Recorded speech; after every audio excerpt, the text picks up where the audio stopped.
Now I'll tell you, the two most frustrating things about being a YouTuber. The first one is disrespectful comments and people that come here just to waste everybody's time, be rude, negative, and just bring a bad energy with them. The second one is people who watch your videos over and over again but don't hit the subscribe button, because it's so easy just to hit that little subscribe button and to support the channel. So I'll tell you what, I'll take care of that first group by getting rid of them. If you help me out on the second one by hitting the subscribe button, that would help me enormously. Thank you. Now let's get into today's video.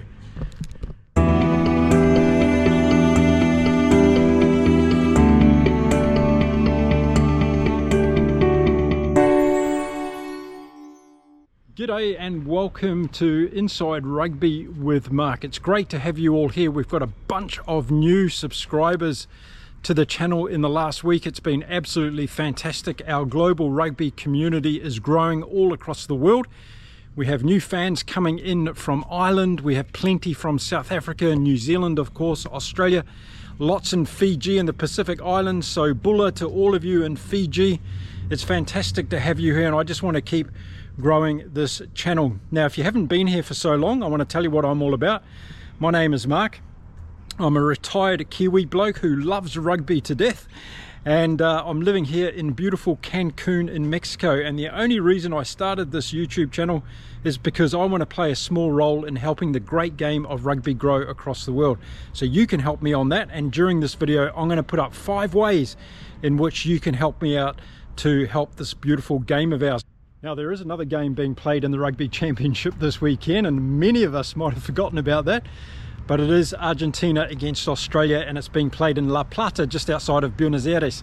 And it's going to be a fantastic game because there's a lot on the line between these two teams. And I thought what I'd do in this video is just talk about some of the key elements that are happening around Argentina and Australia as they go through this Rugby Championship. And let's start off with Argentina. I think Felipe Contepomei has done a really good job with this team, and we saw that in that first game against New Zealand in Wellington.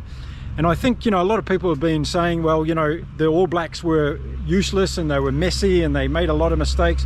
Yes, they did, but at the same time, they had to be there to capitalize and they had to execute, and that's what Argentina did, and they were able to win that game. So I'm still tipping my hat to Argentina for that. Then they moved to Eden Park and things fell apart a little bit. I think the weather played a huge role in that, and just also the mindset got into their heads a bit about the All Blacks record at Eden Park. I'm sure that had an impact on Argentina. And then the third thing that happened was the All Blacks started that game very, very well, and they got on a roll. And any team against the All Blacks that faces that, they have some problems. So nothing against Argentina. But I think what's going to be really important this weekend is how Argentina bounce back from that game against the All Blacks, because this is going to be a big test. They're back home again in front of their adoring fans in Argentina, and they're up against Joe Schmidt's Wallaby team, and they probably see themselves on some kind of parity at the moment with the Wallabies. So it's going to be interesting to see how this one plays out. Now, of course, one thing that's going to be really critical for Argentina in these two games against Australia is their forward control and their forward power. You know, we've seen some fantastic performances from the likes of Pablo Matera. We saw Creevy come on and make a difference in Wellington as well. That was fantastic.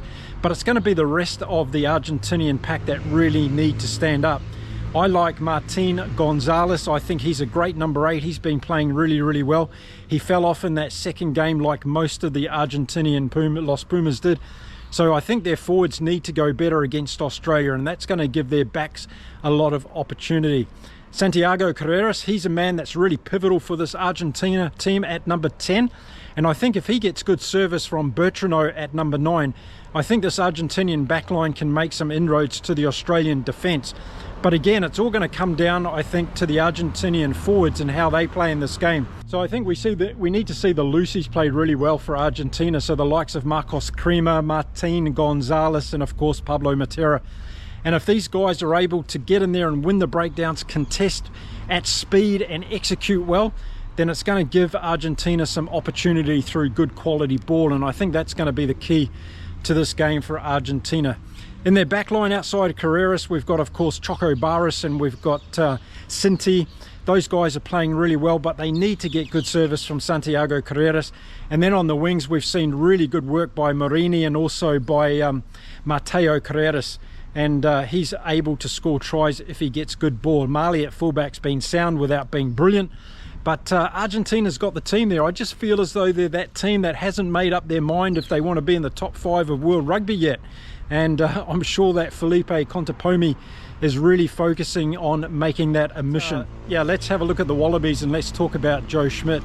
And, you know, is his job at risk? I don't think it is, but we all know what goes on with Australian rugby sometimes. But they're in a rebuilding phase, aren't they? And I think these 2 games in Argentina over this next 2 weekends is going to be really important for Joe Schmidt's future with this team. And I say that from a point of view that I think they need to get some belief in this team that they're able to beat some of the top teams in the world. Because imagine if Australia go back home after losing both of these games against Argentina, and then they have to face the All Blacks over a 2-game series as well. That's going to be a fairly daunting prospect. And I think the players and the coaching team need a little bit of a motivational shift, and they can only get that through winning some games in a row. So they've beaten up a little bit badly against South Africa. I thought they had good moments in those games against South Africa. I thought they competed really well in the first 20 minutes in Brisbane, and I thought they showed a lot of physicality. What was missing for me was their execution ability, and that's going to be critical against Argentina. If they're able to do that, then they've got the players that can really make the difference. Some of the things I'm noticing at the moment, not too sure on the halfback position yet at the moment. Jake Gordon's been given the nod by Joe Schmidt, but I think Tate McDermott probably needs to get a start. When he's come on, he's looked good. In fact, he's probably looked better than Jake Gordon in my opinion. And then outside him, we've got Lolosio playing at number 10, of course.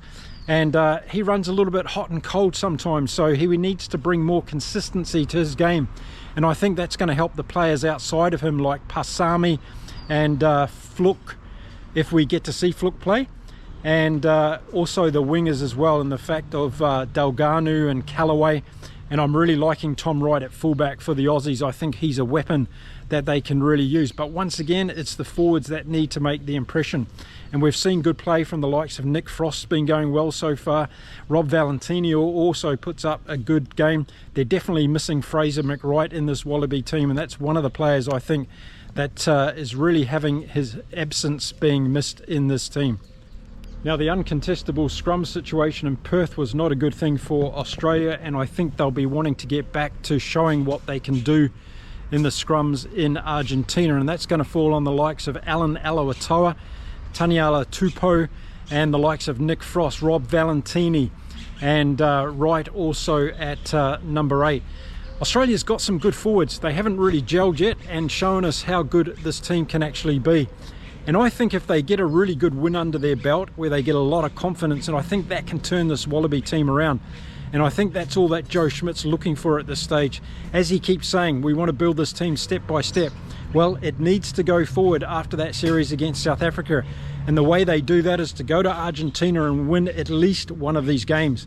And I think that's going to be really important for Joe Schmidt and the future of this team across 2027. So no, I don't think Joe Schmidt's job's at risk at this stage. I think that he needs to be given time. He's got the players there that I believe that can do something. A lot of you in the comments are being very discouraging towards the Wallabies. I don't think that should be the case, and I'm hoping that they can turn it around in Argentina. Look, there's no doubt about it. We need a strong Wallaby team in World Rugby, and we need the fans in Australia to come back and support the team. We need more young kids playing the game of rugby and coming through the pathway system, because the development of the game in Australia is struggling. It's up against its old rivals, of course, in the AFL and Rugby League. And the way that you turn that around, one of the ways you turn that around, is get the national team winning a lot of games against the big nations. So Joe Schmidt's responsibility in terms of not only getting wins for the team and for the rugby fans, it's to bring new people to the game as well by getting them excited about what's in the future for this team heading up to the Rugby World Cup in Australia. So no, I don't think Joe Schmidt's job's at risk at the moment. I think in terms of if he goes back from Argentina with 2 losses, that's going to be a problem. And they're going to be up against the wall when they come against the Kiwis in 2 games when they get home. Now, what do I think is going to happen in this game on Saturday between Argentina and Australia? Well, I think it's going to be a high-scoring game, first of all. I think both of these teams have got the ability to score a lot of points through tries. They've got a lot of pace in their respective backlines, and because their defence is not one of the best in the world, then we're going to see the defences being opened up, and I think that's going to lead to a lot of points being scored. I don't think it's going to come down to goal kicking in this particular game, because I think tries are going to be the order of the day, and that team that probably gets over the line and score more tries is going to win the game. The Pumas are going to be pumped up, being home in front of their crowd. I think the stadium takes about 35,000 capacity. I expect that to be near full on Saturday for this game. And I think they're going to be really pumped up to show that that win against the All Blacks in Wellington was not a one-off, and that this Argentinian team can be more consistent. I think this weekend's really important for both of these teams, because after this respective series, Argentina go and play South Africa in 2 games. That's going to be a daunting task for them. And then Australia's going home to play a game against the All Blacks, and then one in New Zealand against the All Blacks as well. So they'll both be wanting to have successful series here in Argentina and making sure they get at least 1 win on the board. Of course, if Argentina win 2 games in this series, they put themselves back on the map in the Rugby Championship to do better than some of the other teams. So that's going to be really interesting to see if they can do that. So let me know in the comments what you think about this Argentina versus Australia series. Do you think Argentina, home ground advantage and all the rest of it over the next 2 weeks, are going to get up against the Wallabies? Do you think it's going to be a 1-1 drawn series in Argentina, or do you think the Wallabies are going to stun Argentina twice? I'd really like to hear from you in the comments. Let me know what you think about that one. Now, this game's being played after the South African All Black game. I will be doing an in-depth review of this game, so I'd love you to come along and support that video when I make it. Now, as I said, there's a number of ways that you can support my channel and my aim to grow the game of rugby across the world. Here they are on the screen now. Take a look at this list and select 1, 2, 3, 4 or 5 options, and jump on board and help me out, because I'm using my retirement time to try and help this beautiful game of rugby to grow across the world. We've got a growing landscape of rugby here in Mexico. They're inside the top 50 ranked teams in the world now. They're trying to hire more and more coaches from around the world to bring a better level of coaching to rugby in Mexico. And I'll get out and see a couple of the games and maybe take my video along and show you in the not too distant future as well. So there's something else to look forward to on this channel, Inside Rugby with Mark. So we've got a great rugby weekend coming up with these 2 big games in the 2024 Rugby Championship, South Africa against the All Blacks, and then of course this one that I've been talking about between Australia and Argentina. Have a look at the community page. There's a poll there where you can put your votes for who you think is going to win these 2 games this weekend. Pretty exciting and interesting to see already what people are thinking of that one. I'll be back again really soon with some more content right here on Inside Rugby with Mark. Until then, you stay safe, stay well, keep enjoying your rugby no matter where you are across the world. Thank you very much for your contributions to this channel. I look forward to reading all of your comments in relation to this particular video. Until next time, it's time to say adios from beautiful Cancun in Mexico, and I'll see you all again very soon. Bye for now.